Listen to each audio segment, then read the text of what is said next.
ঢাকার 3টি metro rail স্টেশনে বোমা সদৃশ বস্তু পাওয়ার তথ্য মিলল 9 দিনের ব্যবধানে। প্রথমটি রাতে, বাকি দুটি দিনে।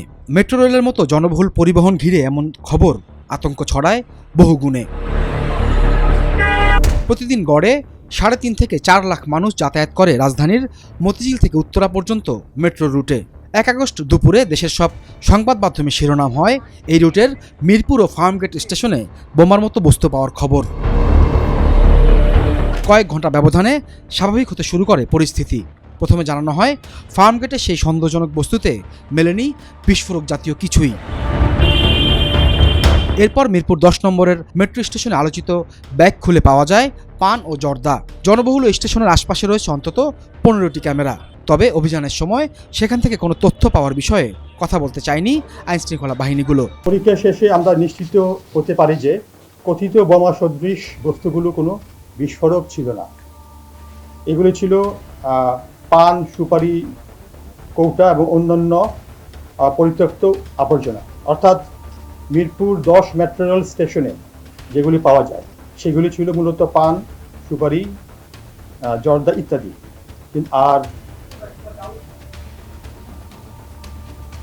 ফার্মগেট এলাকাতে যে বস্তুটি পাওয়া যায় সেটি একটি বস্তার মতো, তার মধ্যে আমরা পরিত্যক্ত ময়লা এবং আবর্জনা সেখানে পাওয়া যায়।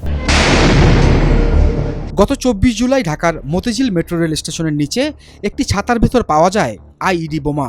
সেটির নিয়ন্ত্রিত বিস্ফোরণ ঘটিয়ে নিষ্ক্রিয় করার দাবিও করে সিটিটিসির বোম ডিসপোজাল ইউনিট।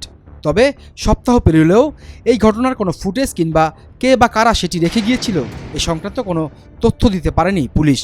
মতিঝিলের ঘটনা নিয়ে আমাদের মতিঝিল বিভাগ কাজ করছে, পাশাপাশি আমরা এবং ডিবি সবাই কাজ করছি, এবং যখনই কোনো আপডেট পাওয়া যাবে সঙ্গে সঙ্গে আমরা আপনাদেরকে অবহিত করব। আচ্ছা, এই বিষয়গুলি তো তদন্ত হচ্ছে, সিসিটিভি ফুটেজ সহ অন্যান্য বিষয়গুলি নিয়ে তদন্ত হচ্ছে, সে তদন্তের প্রক্রিয়াতে এগুলি বের হয়ে আসবে।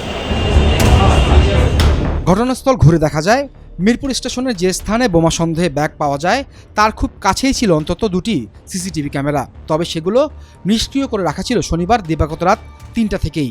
31 তারিখের পুরোটাই আছে। 31 তারিখের পুরোটাই আছে। একদম 1 তারিখে মানে গতকাল রাত 12টা থেকে আর নাই। 12টা থেকে 3টা পর্যন্ত আছে, তারপরে নাই। মানে 12টা থেকে 3টা পর্যন্ত, তারপরে আর নাই। এটা হ্যাঁ জি, দুটাই।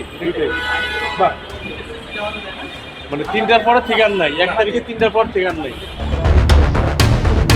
2টি মেট্রো স্টেশনে দিনভর বোমাতঙ্কের বিষয়ে শনিবার বিকেলে ব্রিফ করে সিটিটিসি। সেখানে 24 জুলাই মতিঝিলের ঘটনা এবং সাম্প্রতিক বিভিন্ন স্থানে একই রকম ঘটনার বিষয়ে সদুত্তর মেলেনি কর্মকর্তাদের কাছ থেকে। এই দুটি ঘটনা হচ্ছে বিচ্ছিন্ন ঘটনা। মিরপুর 10 আজকে যে ঘটনাটা এবং ফার্মগেট দুটো বিচ্ছিন্ন ঘটনা। বললেন যে আতঙ্ক, সেইটার যেন আমরা কেউ আতঙ্কিত না হই এবং যেন আমরা শান্ত থাকি, সেই জন্যই কিন্তু আজকের এই প্রেস ব্রিফিংয়ের উদ্দেশ্য।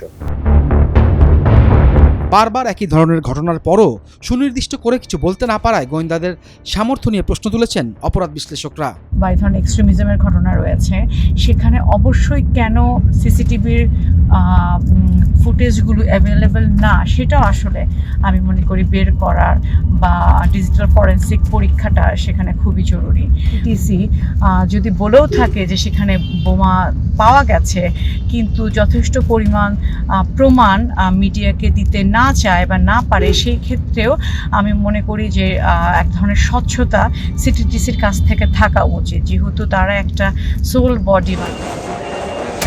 মানুষের মধ্যে আতঙ্ক না ছড়াতে আইনশৃঙ্খলা রক্ষাকারী বাহিনীর সক্রিয় ভূমিকা রাখা উচিত বলেও মনে করেন বিশেষজ্ঞরা।